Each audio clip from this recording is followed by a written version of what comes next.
All right. All right. Who are we talking to next? Well, we were trying to talk to Puck before, and I believe that he is back on the line. So let's try talking with Puck. Puck, can you hear us now?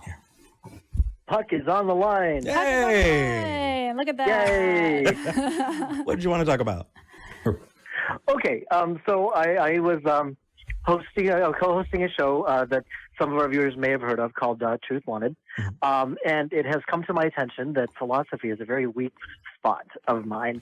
And I suppose I should start figuring out why it's important to learn philosophy, especially with regards to discussing atheism. Yeah, absolutely. Good question. Do you want to go first? I'm curious what you're going to say, because I think we may actually have different takes on this one. Sure. So practically the way that I lived my life and the way that I approached this is I got interested in the subject and then was quickly challenged and found that, well, why do you believe this? Why is it important? And so it was through the lens of skepticism that I started to explore philosophy. And it's really, really useful when people want to give reasoning because, dude, in our society, there are so many things that are socially, oh yeah, okay. Somebody says, oh, I can see your aura and it's purple. And you don't want to be rude. So you just go, yeah, okay. You don't believe them, but you're not going to be a jerk about it, or they say, oh, I went to get acupuncture and, my cancer is cured. And everybody goes, oh, that's amazing. But it's truly terrible. And when you dive into philosophy and you start kind of deconstructing a lot of informal fallacies is where most people start. And so you get things like poisoning the well. And poisoning the well is a kind of straw man argument. It's breaking down people's confidence in a person, not based on the subject, but based on the characteristics of that person. So, you shouldn't listen to V because V microwaves pizza. So I do not. You are the one who microwaves pizza, you liar. And you do not smear it like that. It has nothing to do with the subject, but just trying to get people against the person. I put you in a close-up. I reached across the desk to make sure you got your time in the sun, and you give me microwave pizza. But breaking it down from there, the ad baculum argument is the one a whole lot of people know. Don't do it or I'm going to hit you. The argument from the stick. And then you start going into the formal fallacies. And those are really, really interesting. When you get into that, somebody could be wrong, even though they make perfect sense because the structure makes it impossible for that for one thing to necessarily follow the other. And so it just leads to you having all of this in your arsenal so that you're not only able to talk about this at a deeper level, but have a deeper understanding of things and, maybe challenge what you believe on more levels because it may not be until later that you find out you were wrong. I had a philosophy professor who actually had a really, really bad take on a thing. And I asked him in class, could you please graph that? That was not a fun day. It was because you graph it and it just doesn't make sense. And so just getting to do that is just, it's fun. What do you think, V? Yeah, I'm curious what Puck has to say about that first. You're right. And then, studying the logical, the formal and informal fallacies is good for knowing where there's flaws in argumentation.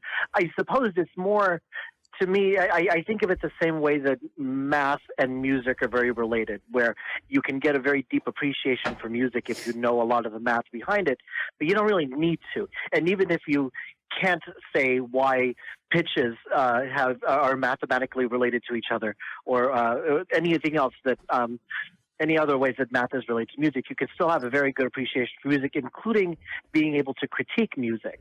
Yeah, I like that. So it seems like a lot of people, especially people who believe in philosophy, in the conversations I have, they try to bring every conversation to this is a discussion about philosophy, just like people like me will say everything has to do with math. And sure, if you break it down, everything has some basis in math, but there's so much more to it. Puck, Here's the great thing that I discovered. Are you ready for this?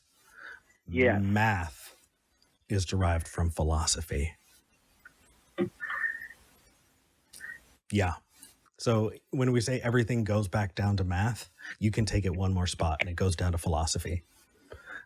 If you look at where a lot of the mathematical symbols come from, they share the exact same roots in philosophy of something is greater than, less than, added to, subtracted from, equals. And you just go down the line. There are a whole bunch of really, really fun symbols that nobody ever sees. I believe, wasn't the equal sign created to express A is A, as opposed to... I'm not sure about that one particularly, but if you're I'm reading this book, The God Problem, and it's really well written, and I highly recommend it, especially to people who like math, because it's very math based, and he writes it in such a way that is interesting to me, a non-mathematical person. But one of the things that he points out, especially, is that they are connected so intensely that math was made possible by the creation of the axiom A is A. Mm-hmm. And the first time that somebody created that equal sign, it was to express that philosophical concept before it was then used in amazing. math. So yeah. And I mean, it makes sense. You know, a lot of people will think, well, hold on a second. Math has this ability to abstract, and you're able to prove a thing true kind of in a bubble, even if it's not true in the real world. You know, or no, I'm sorry, I'm flipping that around. Most people think that math leads to absolute truth. There we go. And in philosophy, in philosophy, you can do you can, you know, do something in a bubble, but the same is true for math, right? We can add fictitious apples into a barrel and find out how many apples there are without actually having apples. You know, we can mathematically, you know, talk about how tall, you know, the highest hill in the Shire is above sea level without actually going to the Shire. And in the same way, you know, math has that as well. It's context dependent. What I loved is that I feel like if we were to get a time machine and get all the great philosophers in a room and say, you know, are you philosophers? Yes. Do you know philosophy? Do you know, what is it? You know,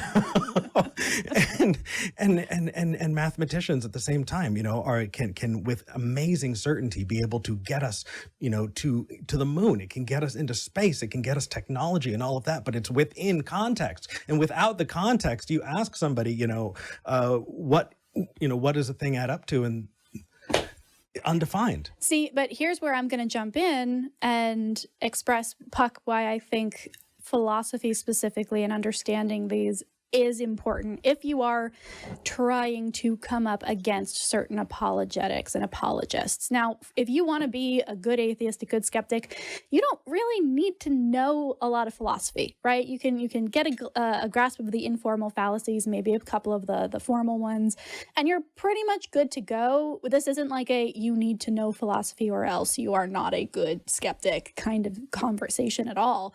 But exactly in the way that Eric just got super excited talking about math and philosophy, there are professors, Pruss, I think is his name, who uses math and its connection to philosophy to try and prove God. And it's very convincing to a lot of people because they don't know the philosophy or the math in a lot of cases to be able to critique that. So it's essentially bringing a knife to a knife fight, right? Where you're like, okay, philosophy for a lot of these apologists is the weapon of choice that they use. They use it badly, but for somebody who doesn't know better, like it looks fine. It's like a bad choreographed fight scene in a movie where like people who don't do it for a living probably aren't going to notice that it's, you know, looks fake and staged. But if you, you know, sword fight for a living, or if you do jujitsu or something, you're going to be able to tell right away that they're faking it. So if that's your goal, that's when philosophy becomes useful. But it absolutely is not a requirement across the board to be a skeptic or an atheist. Okay. I appreciate you guys taking time. It's so interesting hearing how excited both of you get about talking about this. and and I wish that there's more time, and it was the appropriate time for beers to be shared around a table, so that this conversation could go on for longer. Hey, next time you're in Austin, man. Damn straight. In the meantime, take care. I keep doing that. You do. But that's okay. Thank you so much for calling in, Puck. Thanks for the conversation. Thanks for your time. Have a good day. You too. Bye.